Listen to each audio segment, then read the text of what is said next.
Assalamualaikum warahmatullahi wabarakatuh. Perkenalkan, nama saya Anita Juniarti. Di sini saya ingin menjelaskan tentang etnomatematik.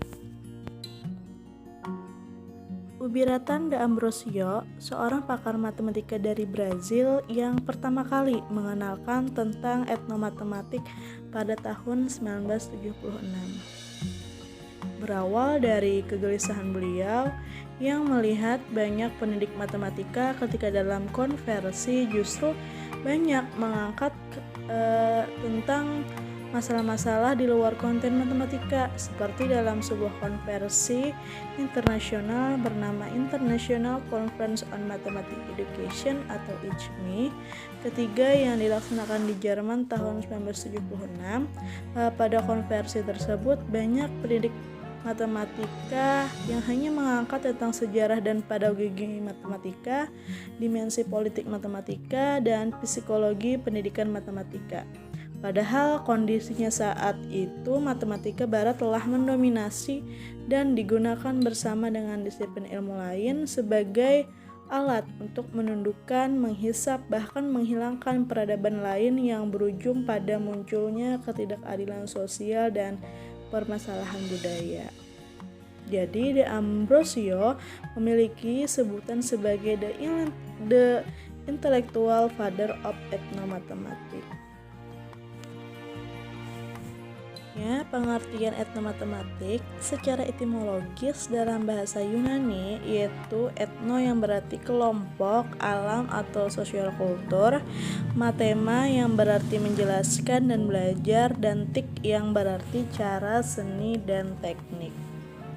Ya, etnomathematics dimaknai sebagai sebuah program yang mempelajari dan menggabungkan ide-ide, cara, dan teknik matematika yang dipraktekkan dan dikembangkan oleh sosial kultur atau anggota kelompok budaya yang berbeda-beda.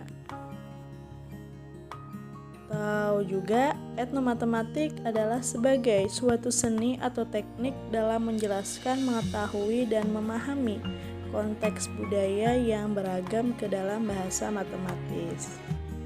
Landasan utama etnomatematik ialah kesadaran atas banyak cara untuk mengetahui dan melakukan matematika yang berkaitan dengan nilai-nilai, ide, gagasan, cara, teknik, dan praktek dalam keragaman budaya. Tujuan mempelajari etnomatematik ialah untuk memahami keterkaitan antara matematika dan budaya sehingga persepsi siswa dan masyarakat tentang matematika menjadi lebih cepat dan mudah dipahami. Seperti halnya memanfaatkan budaya yang spesifik yang ada pada suatu kelompok masyarakat, termasuk cara berpikir, berkarya, berperilaku, dan berbahasa, khususnya yang berkaitan dengan matematika. Etnomatematik dalam pendidikan matematika, De Ambrosio pernah mengembangkan kurikulum yang dinamakan kurikulum Trivium, yaitu sebuah kurikulum yang terdiri dari literasi, materisasi, dan teknologi yang memungkinkan untuk dikembangkan dalam kegiatan sekolah. Nah, dalam perspektif De Ambrosio, literasi ini adalah sebagai kemampuan yang dimiliki siswa untuk memproses, menulis, mewakili, dan menghitung serta menggunakan beragam media dan juga internet. Sedangkan materisasi ini adalah kemampuan yang dimiliki siswa untuk menafsirkan dan menganalisis tanda dan kode untuk mengusulkan suatu model guna menemukan solusi bagi masalah sehari-hari. Hal ini dapat membantu siswa mengembangkan kreativitas dan mengembangkan kemampuan analisis untuk memahami dan memecahkan masalah dan situasi baru. Nah, kalau teknorasi adalah kemampuan yang dimiliki siswa untuk menggunakan dan menggabungkan berbagai instrumen teknologi yang membantu siswa dalam kegiatan sehari-hari untuk menilai kewajaran hasil dan kontekstualisasi mereka. Etnomatematik dalam pendidikan matematika di Indonesia. Di Indonesia belum mengadopsi kurikulum Trivium yang digagas oleh De Ambrosio. Namun, terdapat celah atau peluang yang dapat digunakan sebagai pintu masuk etnomatematik dalam kurikulum 2013 dan PMRI. Nah, kalau di dalam kurikulum 2013 sesuai dengan prinsipnya yaitu menekankan keaktifan siswa belajar secara mandiri, seperti siswa harus mencari tahu sendiri. Guru hanya berperan untuk memfasilitasi siswa dan bukan satu-satunya sumber belajar. Nah, kalau di dalam PMRI sesuai juga dengan prinsip PMRI adalah menekankan pada mengajar dan belajar dengan konteks nyata yang ada di sekitar siswa dan membiarkan siswa melakukan matematisasi terhadap konteks tersebut serta menggunakan strategi berpikir siswa itu sendiri.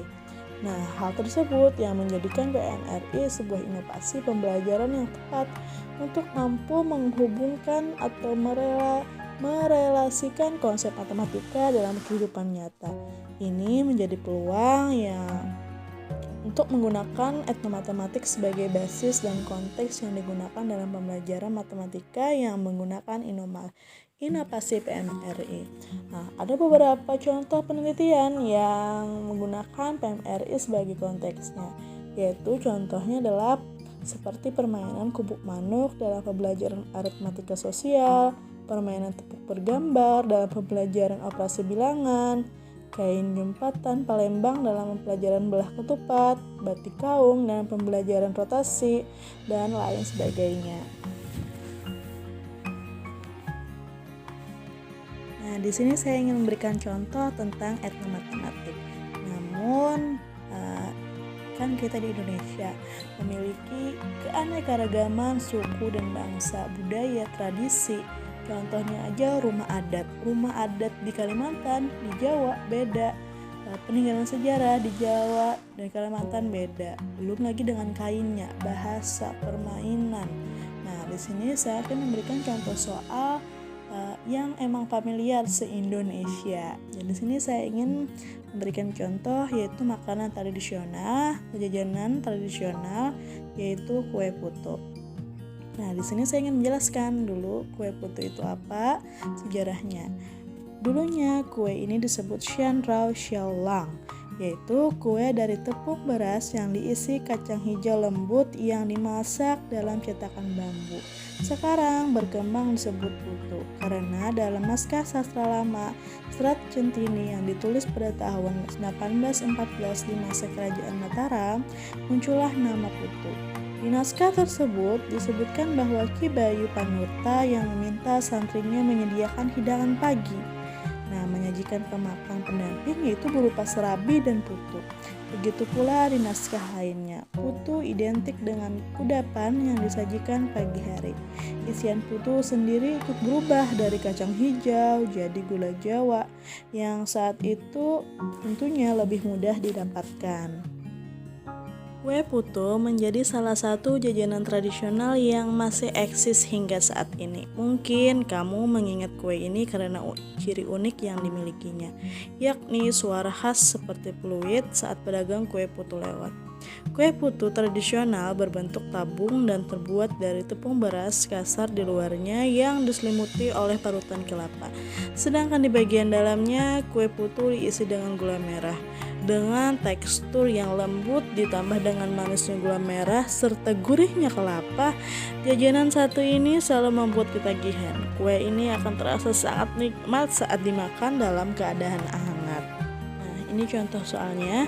Kiki ingin mengadakan acara hajatan.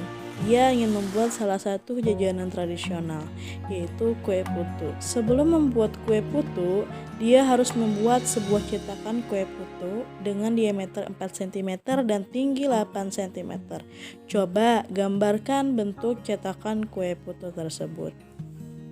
Jadi siswa diarahkan untuk menggambar bagaimana cetakan kue putu tersebut. Selanjutnya, setelah cetakan kue putu tersebut jadi, Kiki memasukkan tepung beras ke dalamnya.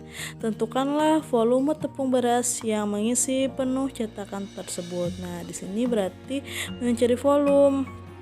Nah, penyelesaiannya diketahui diameternya tadi 4 cm, jari-jarinya 2 cm, tingginya 8 cm. Ditanyakan volume tepung beras, jawabnya adalah Volume tabung apa rumusnya? V kali R kali R kali T.